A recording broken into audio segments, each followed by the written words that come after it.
संसार में सबसे श्रेष्ठ कौन? जो भजन करता है। भजन करने वालों में सबसे श्रेष्ठ कौन? श्रेष्ठ भजन करने वाला कौन माना जाता है?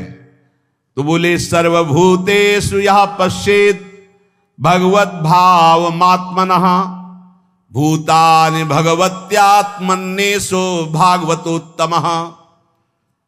जो अपने अंदर और सबके अंदर अपने इष्ट देव को देखता है, कहीं न्यूनाधिक नहीं, कहीं छोटा बड़ा बुरा भला नहीं देखता, अपने अंदर और सबके अंदर अपने ही आराध्य देव को देखता है। चाहे प्राणी हो चाहे पदार्थ हो, सब में मेरा प्रभु विराजमान है।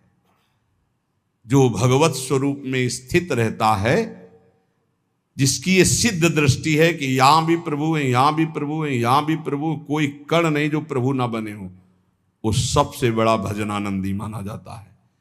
श्रेष्ठ महान भागवत कौन? भगवत्यात्मन्येषु भागवतोत्तमः। उत्तम महाभागवतो जो अपनी आत्मस्वरूप प्रभु और सर्वत्र प्रभु विराजमान है, ऐसा अनुभव करते हुए भजन कर रहा है। सब में मेरे प्रभु विराजमान, यहां भी बाहर भी सब जगह प्रभु विराजमान। गृहीत्वापीन्द्रियैरर्थान् यो न द्वेष्टि न हृष्यति विष्णुर्मायामिदं पश्यन् स वै भागवतोत्तमः।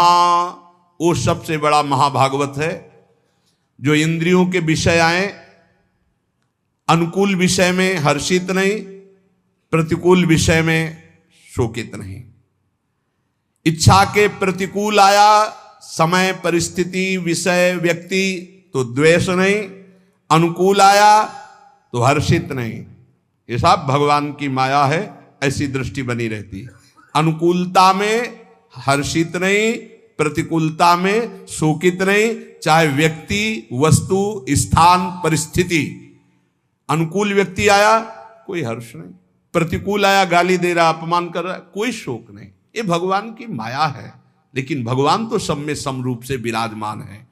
उसकी ये सिद्ध दृष्टि बनी रहती है कि हमारे भगवान की माया है, इसलिए निंदा में, स्तुति में, मान में, अपमान में, अनुकूलता में, प्रतिकूलता में जो सदैव एक रस रहकर भजन करता रहता है, वही उत्तम महाभागवत है।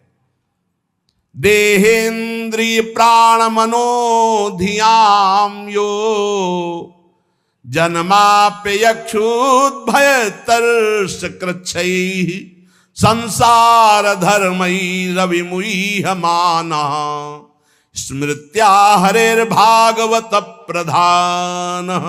वो भगवत भक्तों में सर्वश्रेष्ठ भागवत धर्म है जो जन्म मृत्यु भूख प्यास श्रम कष्ट भय तृष्णा इनको जीत चुका है। महाभागवत कौन है? अब जन्म का कोई भय नहीं रहा। क्यों? यदि मेरा जन्म होगा तो मेरी प्रिया जो मेरे साथ होंगी। अब मेरा जन्म कर्म बंधन से नहीं होगा, अब प्रियाजू के साथ होगा। यत्र यत्र मम जन्म कर्म भिन्न नारके परमे पदे अथवा राधिका रत निकुंज मंडली तत्र तत्र हृदय में विराजिता। भजन कभी नष्ट नहीं होता। अगर चूक हो गई किसी को भगवत प्राप्ति नहीं, तो अगला जन्म जो होगा महाभागवत के रूप में, वो ब्याज सहित भजन। जैसे हिरन में फंस गए तो अगला जन्म हिरन का, पर हिरन के ही रूप में ऐसा भजन हुआ। अगला जन्म ब्रह्मबोध संपन्न महापुरुष के रूप में। उन्हें कहीं वेदांत पढ़ना नहीं पड़ा, जन्म से ही ब्रह्मबोध। भजन ऐसा प्रभावशाली। जन्म का भी भय खत्म, पता नहीं मेरा जन्म हो कि ना हो। वैसे तो पक्का पता चल जाता है अपने को कि अब खत्म हो गया, अब नहीं होगा। अपने कोई जब पेट छक जाता है तो दूसरे से प्रमाण नहीं होता। जाने मोरी छाती, अब हमारी जगह नहीं रह गई, भर गया पेट, पता चल जाता है। ऐसे अपने को पता चल जाता है जन्म होगा कि नहीं, खत्म खेल, पता चल जाता है। और मृत्यु का भी भय नहीं। जैसे विशाल हाथी गजराज के गले से फूलों की छोटी माला टूट के गिर जाए, उसे पता न चले, ऐसे भक्तों की मृत्यु होती है। जन्मत मरत दुसा दुख हो, ये भक्तों को ऐसा कष्ट नहीं होता। जो जन्म पर और मृत्यु पर विजय प्राप्त कर लिया है, और जो भूख और प्यास पर, भूख प्यास ये व्यथित करते हैं, ये प्राणों का धर्म है, मेरा नहीं। धैर्य पूर्वक जो सह लिया गया, ऐसे जीवन में बहुत समय आए, बहुत समय, एक दो दिन नहीं, बहुत समय आए। प्राय सच्चे कहते हैं, शायद आपको विश्वास न हो, वृंदावन के सिवा मुझे कभी रसोई में बैठकर भोजन मिला हो ऐसा पूरे जीवन में कभी याद नहीं, कभी, कि ये ऐसे किसी गांव नगर में प्रवेश करके किसी रसोई में बैठना, गंगा का किनारा छोड़ना तो था ही नहीं। और काशी में तो घाट में ही किसी की रसोई में कि बाबा ऐसे बैठे और गरम गरम बनता, कभी जीवन में नहीं ऐसा। कई कई दिन पर उत्साह ऐसा बढ़ता, मुझे भगवत साक्षात्कार करना है, इस बात का उत्साह किसी बात से फर्क नहीं पड़ता था। कभी ऐसे नहीं कि ऐसे बिल्कुल शोकग्रस्त कि कई दिन भोजन नहीं मिला तो नवीन उत्साह नहीं, जैसे भगवान रखते हैं, बहुत आनंदमय जीवन। और गंगा जी में हमने एक विशेषता पाई है, माँ गंगा का ऐसा जल है कि वो सब पुष्टता देता रहता है। कई कई दिन भोजन न मिलने पर भी शरीर हमारा कभी क्षीण नहीं हुआ, और एक दिव्यता रहती थी, एक पुष्टता रहती थी। कमंडल भर करके गंगा जल पिया तो ऐसा मानो माँ का दूध पिया हो, ऐसा बल उसमें रहता था। ये मतलब 10वें वर्ष का अनुभव है, 10वें वर्ष का अनुभव। जब लक्ष्य बन जाता है भगवत प्राप्ति तो भूख प्यास भी नहीं सताती। यही भागवती कृपा का बल होता है, कोई फर्क नहीं पड़ता, क्योंकि अंतर में जो हमारा निरोग स्वभाव, निरोग विचार, निरोग अवस्था है, वो हमें बचाए हुए है। और अगर हम इस रोग में होते तो बहुत परेशान हो जाते, फिर कुछ नहीं होने वाला। भूख और प्यास ये केवल लक्ष्य के बल से सहा जाता है, लक्ष्य का। और फिर जब आनंद की अनुभूति होती तो इसकी कोई चिंता ही नहीं रहती। परीक्षित जी कह रहे हैं महाराज श्री सुखदेव जी से कि एक दिन की प्यास ने इतना विकल कर दिया था कि ब्रह्म ऋषि ने आंख नहीं खोला तो मरा हुआ सांप उनके गले में डाल दिया। और कई दिन हो गए हमने ना अन्न पाया है ना जल पिया, क्योंकि आमरण अनशन व्रत है। पर यह भूख प्यास मुझे बिल्कुल कष्ट नहीं दे रही, क्योंकि आपके श्रीमुख से निकली हुई कृष्ण कथा अमृत पान करके मेरा हृदय आनंदित हो रहा है। फिर श्रम, किसी भी तरह का कोई भी श्रम आपको परास्त न कर पाए। दिन भर आप लगे रहें पर आपको ऐसा महसूस ना हो कि बहुत थक गया। अगर यह महसूस होता है तो दो बातें नोट कर लेना, आप ब्रह्मचारी नहीं हैं और आपका लक्ष्य भगवत प्राप्ति नहीं है। दो बातें नोट कर लेना। अगर दो बातें हैं, भगवत प्राप्ति और ब्रह्मचर्य ठीक है, तो यह शब्द नहीं आ सकता कि बहुत थक गया। शरीर स्वस्थ होना चाहिए, अगर रोग ग्रसित हैं तो बात अलग है। और कष्ट, भारी से भारी पीड़ा के समय भी एक आनंद की गुफा है अंदर। भजनानंदी महात्मा उस आनंद की गुफा में वातानुकूलित कक्ष में रहता है, बाहर आग लगी लगने दो। कष्ट की भारी स्थिति में भी एक आनंद की स्थिति होती है, जिसमें बड़े बड़े गुरुजन विराजमान रहे। पूज्य महामहिम श्री गुरु अर्जुन देव जी महाराज, गुरु तेग बहादुर जी महाराज, श्री ठाकुर हरिदास जी, प्रहलाद जी, मीरा जी, नरसिंह मेहता जी, ये बड़े बड़े महापुरुष उसी गुफा में, आनंद गुफा में मस्त है। बाहर से आग लगाई जा रही, बाहर से कष्ट दिया जा रहा है, विष पिलाया जा रहा है, वो आनंद गुफा आपके अंदर भी है। उसका दरवाजा खोल लीजिए, वो दरवाजा खुलता है नाम जप से। जब पहले पाप नष्ट हो, ज्ञान प्रकाश हो, अंधकार हटे, तो ही आपको दरवाजा मिल जाएगा। सोई अंदर चले जाइए, अपने स्वरूप में आ जाइए, कोई भय नहीं। नैनम छिंदन्ति शस्त्राणि नैनम दहति पावका न चैनम क्लेदयन्त्यापो न शोषयति मारुता। ये आपका स्वरूप है, कोई कष्ट आपको छू नहीं सकता। और फिर भय, भय किस बात का? सर्वत्र मेरा प्रीतम है, तो भय किस बात का? और तृष्णा, ये बहुत खतरनाक डाइन है तृष्णा। भोगे हुए भोग को पुनः भोगने की चाहत का नाम तृष्णा। ये मारे है पूरे संसार को। भोग भोग के मरने लायक हो गए, फिर भी भोग। शरीर जन्म मृत्यु, भूख प्यास प्राणों का धर्म, श्रम कष्ट इंद्रिय मन का धर्म, भय बुद्धि का धर्म, तृष्णा गलत स्वभाव। तुम कहीं हो ही नहीं प्यारे, क्यों परेशान हो? हट इनसे, साक्षी बन, दृष्टा बन इनका। पर ये दृष्टा गुरु कृपा से ही बना जा सकता नहीं। दृष्टि और दृष्टा सब घसीट लेगी माया, बहुत विचित्र है। दृष्टा बने हुए भोग करोगे और कहोगे हम दृष्टा हैं, फिर नरक भी मिलेगा, तब भी बने रहना दृष्टा। जो पुरुष, देखो ध्यान दीजिए, जो खास बात है, संसार धर्मई रवि मुह्यमानः स्मृत्या हरेर भागवत प्रधाना। जो भगवान के नाम की स्मृति में इतना डूबा हुआ है कि इन सब का कोई प्रभाव उसे परास्त नहीं कर पाता, वही मां भागवत है। जन्म मृत्यु भूख प्यास श्रम कष्ट भय तृष्णा किसी का प्रभाव नहीं। राधा राधा राधा। न काम कर्म बीजानाम यस्य चेतसि संभवः वासुदेवैक निलयः स वै भागवतोत्तमः। जिसके मन में किसी भी नवीन भोग भोगने की इच्छा नहीं है,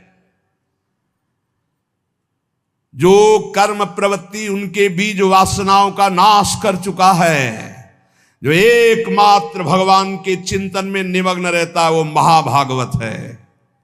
किसी भी भोग, अंदर खुद पूछो क्या चाहिए, जब कुछ उत्तर ना मिले, जाहे न चाहिए कबों कुछ नहीं, ना उत्तम ना धम न सत ना सत, शांत, कुछ नहीं चाहिए। ये कब होता है? भजनानंदी महात्मा भजन में तृप्त रहता है, उसे कोई चाह नहीं रहती। जो एकमात्र भगवान में निवास करता है, भगवदानंद में कोई नवीन भोग भोगने की इच्छा नहीं, कोई कर्म प्रवृत्ति का बीज ही नहीं, क्योंकि अब कुछ चाहिए ही नहीं। सब कर्म होते हैं कामना से, कामना से कर्म, कर्म से बंधन, फिर कामना, यही चक्र चलता रहता है। जो निरंतर भजन में इतना डूबा हुआ है कि कोई वासना नहीं, कोई इच्छा नहीं, कोई कर्म प्रवृत्ति की चाह नहीं, वो भगवत प्राप्त महाभागवत है। नयस्य जन्म कर्माभ्याम न वर्णाश्रम जाति भी सज्जते हम भावो देहे वै सहरे प्रिया। जो इस शरीर अभिमान से मुक्त हो चुका है, अपनी जाति कुल धर्म आदि का कोई अभिमान नहीं, सत्कुल में जन्म लेना, तपस्या कर्म वर्ण आश्रम इन सब के अहंकार से जो रहित है, निश्चय वो भगवत प्राप्त महात्मा भगवान का महाभागवत है।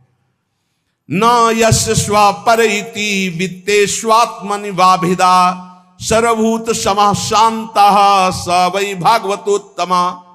जिसको धन संपत्ति का कोई राग नहीं रह गया, शरीर में अहंकार नहीं रह गया, परिवार में अपना पराया नहीं रह गया, सब पूरा विश्व हमारा परिवार, शरीर में अहंकार नहीं, और 1 रुपया अपने पास नहीं, अपने नाम नहीं, अपना नहीं। जो सर्वत्र समस्वरूप परमात्मा को देखता है, किसी भी घटना से, किसी भी उससे विक्षिप्त नहीं होता। अच्छा हुआ, जो हुआ अच्छा हुआ, भगवान की बड़ी कृपा, इसमें भी कोई मंगल होगा, और शांत रहता है हर परिस्थिति में, वो भगवान का उत्तम महाभागवत है, उत्तम भक्त है। त्रिभुवन विभव हे तवेप्यकुंठ स्मृति रजितात्म सुरादिभिर्विमिग्रयात् न चलति भगवत पदारविंदाल्लव निमिषार्धमपि यः स वैष्णवाज्ञः। ये विश्राम की तरफ सत्संग है, ये श्लोक को ध्यान से सुन लो। बड़े बड़े देवता और ऋषि मुनि अपने अपने अंतःकरण को भगवतमय बनाते हुए जिन्हें ढूंढते रहते हैं, ऐसे भगवान का आधे पल के लिए भी जो चिंतन नहीं छोड़ता, त्रिभुवन की राज्य लक्ष्मी देने पर भी, 100 रुपया 500 रुपया लाख 2 लाख करोड़ की बात नहीं हो रही, त्रिभुवन का पूरा वैभव दिया जाए और कहा जाए आधे पल के लिए प्रभु को भूल जाओ, वो नहीं भूलेगा। बोले ऐसे को महाभागवत कहते हैं। हमारी साधना की पूर्णता कहा है कि बड़े से बड़े प्रलोभनों में भी हमारा मन न जाए, भगवान के चिंतन में लगा रहे, वही महाभागवत है। जो आधे पल के लिए भी त्रिभुवन की राजलक्ष्मी देने पर भी भगवान का विस्मरण ना करे। इसलिए अपने जीवन को विसृजति हृदयम नयस्य साक्षात् धरीर वशाभीतोप्यगहुघनासाः प्रणय रसनया धृतांगी पद्महा सा भवति भागवत प्रधान उक्ता। जो भगवान का नाम उच्चारण करता है तो सारे पाप भस्म हो जाते हैं। अगर ऐसे कुछ राधा, अपने लोग जो जय जय श्री राधे बोलते, दूर तक जब नाम ध्वनि जहां भी जाएगी, वैसे आप जहां गांव घर में भी निवास करते हो 3 बार तो जोर से चिल्ला के बोला ही करो जय जय श्री राधे। भले वो कहेंगे बड़ा भगत है, बड़ा ढोंगी है, लेकिन उनके भी कान में राधा नाम पड़ेगा तो उनका कल्याण होगा, तो उसका तुमको और पुण्य मिलेगा। भक्त जानते हो क्यों धनी हो जाते हैं? क्योंकि जब सबसे नाम कीर्तन करवाते तो सबका मंगल होता है, तो उस मंगल का उनको भी मंगल प्राप्त होता है। ये भी ध्यान रखो। ओ लौकिक उदाहरण में जैसे बीमा कंपनी में है ना, तो बीमा करवाओ, तो जो बीमा करवाने आते हैं वो फ्री नहीं होते, वो हाथ जोड़ते हैं, करवाते हैं, तो उनको भी उनको परसेंट मिलता है। ऐसे ही इसमें भी है, इस कंपनी में भी आप जितने को नाम जपवाओगे उसका परसेंट आपको मिलेगा। ये करो, बहुत बढ़िया धंधा है। रुपया के लिए मत करना, मान सम्मान के लिए नहीं, अपने प्रभु को प्रसन्न करने। 5 लोगों से बुलवाया, ए भाई राधे राधे। पागल है क्या? नहीं बोलो राधे राधे, नहीं बोलेंगे तो 4 बार सुना तो दिया, हमारा प्रॉफिट हो गया। हमारा तू बोल हमारा काम हो गया। ये पक्का देखो ना, नित्यानंद महाप्रभु की खोपड़ी में मारा ना जगाई मदाई, हो गया ना उसका कल्याण जगाई मदाई। ये अपने को गाली भी कोई दे दे तो अपने को राधा नाम सुनाना है, वो हमारे को पीट भी दे तो हमको बचाव पक्ष में अपना करके निकल देना है। जब पीटे तो हर थप्पड़ में बोलो राधा राधा राधा, उसका कल्याण हो जाए, हे प्रभु इसका मंगल हो जाए। तो जानते हो ऐसा क्यों? क्योंकि उसी में प्रभु बैठे, वो मुस्कुरा देंगे, पहचान गया मुझे? हाँ प्रभु आपकी कृपा से आपको पहचान गया कि आप पीटने का, गाली देने का स्वांग करते हो, लेकिन वो मेरे आराध्य देव निहाल हो गए। कह रहे